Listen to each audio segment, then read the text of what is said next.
നൂറനാട് പടനിലം വൃശ്ചികോത്സവത്തോടനുബന്ധിച്ച് സംഘടിപ്പിച്ച 14 നാൾ നീണ്ടുനിന്ന സബര്യ പുസ്തക ചിത്രശില്പ പ്രദർശനം സമാപിച്ചു. ഇതോടനുബന്ധിച്ച് ആദരിക്കൽ ചടങ്ങ് നടത്തി. നൂറനാടിന്റെ സാഹിത്യവും കലയും ജനങ്ങൾക്ക് മുമ്പിൽ അവതരിപ്പിച്ച 14 നാൾ നീണ്ടുനിന്ന സബര്യ പുസ്തക ചിത്രശില്പ പ്രദർശനത്തിന് സമാപനമായി. പടനിലം ക്ഷേത്രത്തിലെ വൃശ്ചികോത്സവത്തിനോടൊപ്പം നാടിനെ സാംസ്കാരിക തനിമ വിളിച്ചറിയിക്കാനാണ് സബര്യയുടെ നേതൃത്വത്തിൽ പ്രദർശനം ഒരുക്കിയത്. നമ്മളപ്പോൾ പറഞ്ഞ ഒരു ചെറിയ സ്റ്റാള്, ഇതിന്റെ നേർപകുതിയും കൂടുതൽ നമ്മൾ പ്രതീക്ഷിച്ചില്ല. സ്റ്റാൾ ചെയ്തു തരാം.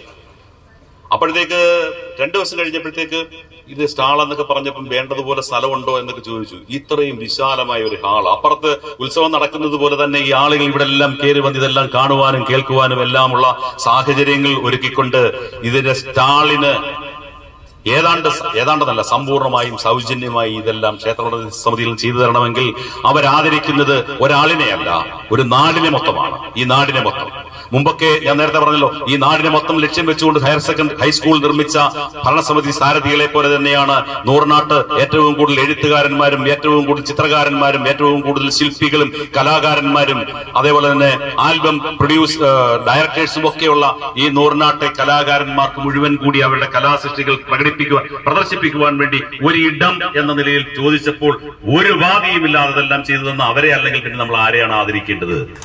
അതുകൊണ്ടാണ് ഇതിന്റെ സമാപനം, ഈ സമാപന സമ്മേളനം ഒന്നും ഒരിക്കലും പ്ലാൻ ചെയ്തതൊന്നുമല്ല. മിനിഞ്ഞാന്ന് വൈകുന്നേരം ഇവിടെ ഇരുന്ന് ശരി ഇങ്ങനെ നമുക്ക് പ്ലാൻ ചെയ്യണം, അവരെ ആദരിക്കണം എന്ന് പറഞ്ഞപ്പോഴാണ് ഓരോരോ ആദരവുകൾ ഇരുന്ന് ഒരു 15 മിനിറ്റ് കൊണ്ട് വന്ന കാര്യമാണ് അതിലേക്ക് കടന്നു വന്നത്. അപ്പോ അതുകൊണ്ട് ഇവരെ സംബന്ധിച്ച് പറഞ്ഞ് ഞാൻ അവസാനിപ്പിക്കുന്നു. സമാപന ചടങ്ങിൽ സ്റ്റാളിൽ മികവാർന്ന ചിത്രങ്ങൾ പ്രദർശിപ്പിച്ച കുട്ടികളെയും മുതിർന്ന ആർട്ടിസ്റ്റുകളെയും നന്ദികേശ ശില്പങ്ങൾ പ്രദർശിപ്പിച്ച ശില്പികളെയും പുസ്തകങ്ങളുടെ രചയിതാക്കളെയും ബഹുമുഖ പ്രതിഭകളെയും ആദരിച്ചു. ക്ഷേത്ര ഭാരവാഹികളായ രാധാകൃഷ്ണൻ രാധാലയം, കെ രമേശ് എന്നിവരെ ആദരിച്ചു. കുട്ടികളുടെ പ്രിയപ്പെട്ട അധ്യാപകനും ചിത്രകാരനുമായ രാജീവ് കോയിക്കലിനെയും ആർട്ടിസ്റ്റ് കാമിയോ ശ്രീകുമാറിനെയും ചിത്രകാരൻ ഹരികുമാറിനെയും നൂർനാട് സുഖുവിനെയും ആദരിച്ചു.